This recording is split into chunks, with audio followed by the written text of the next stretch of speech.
Another tip for me to help you as a business leader think slightly differently about your business and to motivate you to do something to improve your business. In this case, I'm thinking about the situation where your costs are too high. Have you ever come across that? I'd be surprised if you haven't. So your costs are too high, but why? What are you doing that you can reduce the costs of? How can you reduce costs?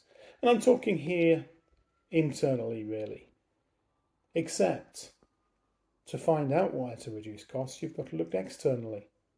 Or at least that's the example I'm going to use here, or the methodology I'm going to talk about here.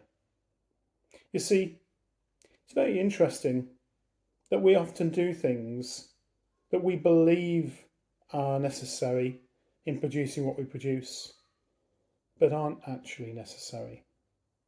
And the way we find out what is necessary is by asking the question, does the customer value this? And of course, to answer that question, you have to speak to the customer. So cost reduction, which sounds internally focused, is actually something that I believe should start outside with the customer. So go and meet your top 10 customers, talk to them specifically about the product that you've got in mind that you want to do a cost reduction on. Ask them what they really value about it. Ask them what they don't value about it. You might phrase that differently. You might say, do you use this? Do you use that?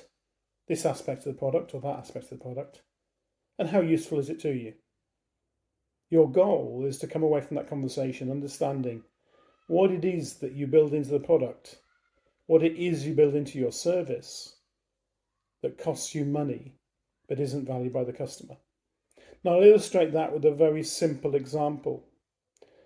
Unfortunately, I'm old enough to remember back in the 1960s, 70s and 80s when televisions came with instruction manuals. I remember the early PCs. It came with about 4 instruction manuals, each an inch thick. Yes. And guess what? Those instruction manuals took a lot to maintain.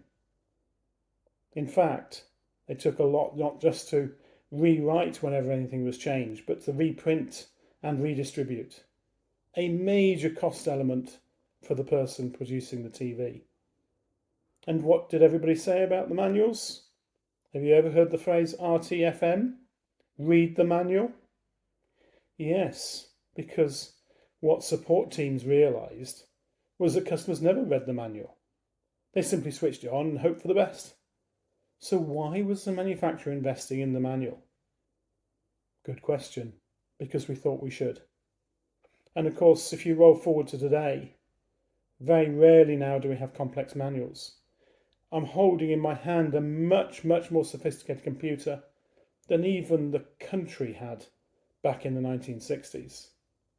But I don't have a manual for it at all. All I had was a 2-page leaflet, how to get started. Yes, so manufacturers have eliminated the costs massively by getting rid of instruction manuals. They were only there because we thought they should be, not because customers valued them. So that's the key for you in your business. Have a look around. What are you doing because you think customers value it, but they don't? And as I said at the beginning, to find that out, you have to go and speak to your customers. A good practice at any time. I hope this tip's useful. As always, very simple, just a pointer to help you in the right direction. Help you, I hope, to improve your business in one small way today and make it more successful, more productive and more efficient and more profitable going forward.